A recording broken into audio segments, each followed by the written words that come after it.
You get a postcard, perhaps even email with red font stating your SAM registration, it's about to end. It's about to expire. So you freak out. Oh my gosh, what do I gotta do? Let me call the phone number. Let me send an email. How do I respond to this? My name is Dr. Kizzy Parks, and I've been in this space since 2007 and been awarded over $50 million in government contracts. I still get these type of notifications. Does your SAM registration expire? Yes. I'm gonna walk you through it, and before you quickly phone the number on the postcard or in the email, explain to you why they're sending this to you, how to respond, and the next steps to take. Often companies such as this one, they're paid organizations. When you register to be a government contractor, unless you state otherwise, all of your information is public. So vendors such as this one can easily obtain your email, your phone number, and of course, your mailing address. I've received white versions of these, yellow versions of these. I have so many of these things. And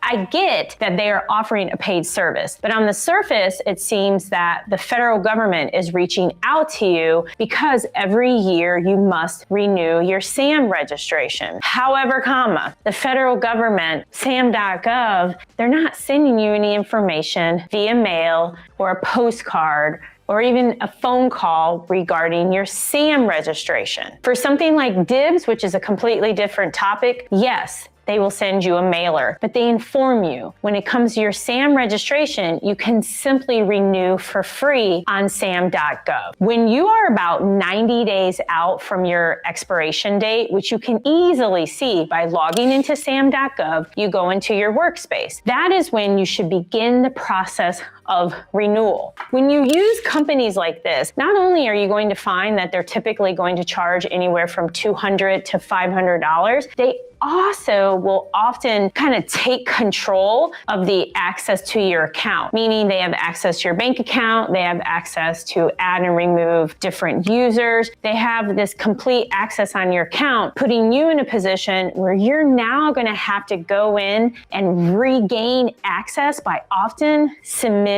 a notarized letter. So, can you pay and have someone renew it? Of course you can, but just keep in mind, it isn't necessary. You can do it for free. Sam.Gov is the nucleus of everything relating to government contracting. Your banking information is there, your phone number, as well as your point of contact. So when you are paid by any type of agency, they pay you based on the banking information in your Sam.Gov account. So if you give somebody else, like a third-party company, access, they could easily reroute the funds. Am I suggesting that is what this company is doing? Of course not. I just want to explain to you that something like this, and pretty much 99% of the emails pertaining to SAM registration or your SAM registration needs to be renewed, are ads. They are a company, whether they're for-profit, nonprofit. They want you to spend money to renew. That's it. If you all decide to take the chance to renew with a company like this, or perhaps you've used somebody like this, I would love to read your comments below. Otherwise, you just simply go to Sam.Gov, you go into your workspace, and you hit the option for you to go ahead and renew. Keep in mind, the same requirements still apply. You must have a valid tax ID. All of your fees have been paid for. You have a physical address. If you're using a virtual space, that's terrific. That's beautiful. And you must also have a physical address. It could be a home, an apartment, a trailer. It has to be something physical where somebody can actually meet you in person. They will check this. Not too long ago, I had a coaching student who had registered many, many moons ago. And when she went to renew, she didn't have a physical address. They didn't renew her. She was unable to renew her cage code because she didn't have a physical address. Although my firm has been in the system since 2008, back when it was FBO.gov,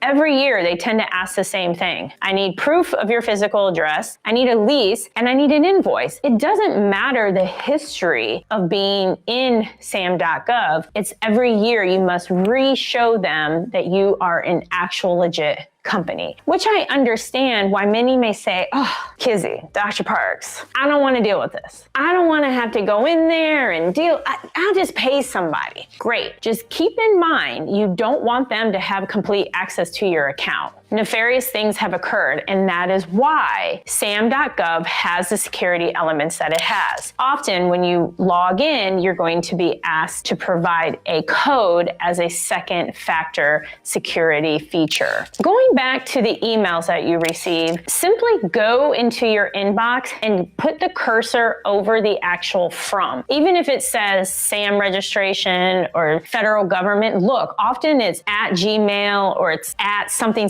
dot something dot something. And then the federal government has gone so far that on several of its websites, it'll actually warn you and say, this company is paid, this company is not us, or this phone number does not represent us. Again, it does not mean that you can't pay for a shortcut. It's just simply when you need to renew, you just do so for free. Just go to Sam.gov. Take care of it 90 days before. Please don't do what I did. There was a year where I was very busy and caught up in a bunch of personal things, and I ended up waiting too long. The renewal didn't happen. So what ended up occurring is a contract option year that I was waiting for got halted. A renewal of our women-owned small business status got halted. And I had to quickly act and, of course, apologize. I felt very embarrassed by this, knowing that I've provided a lot of suggestions and tips to millions of you out there, and I didn't do what I needed to do. But that happens. We're human. So just simply take out your phone or go on your iPad and put in your calendar, SAM renewal. Just doing so 90 days ahead of time gives you ample time. Because in the history of FBO and Sam.gov, there have been times where it's taken people 6 months to get registered. One time it took me almost a month to renew. There's other times where people have received their SAM registration like that or renewed in only a few days. What I want you to do is be in that position of being able to win easily, being awarded the option year easily, and never running into any obstacles concerning your existing set-asides. Don't forget, like, subscribe, hit that notification button, and everything is possible. Until next time.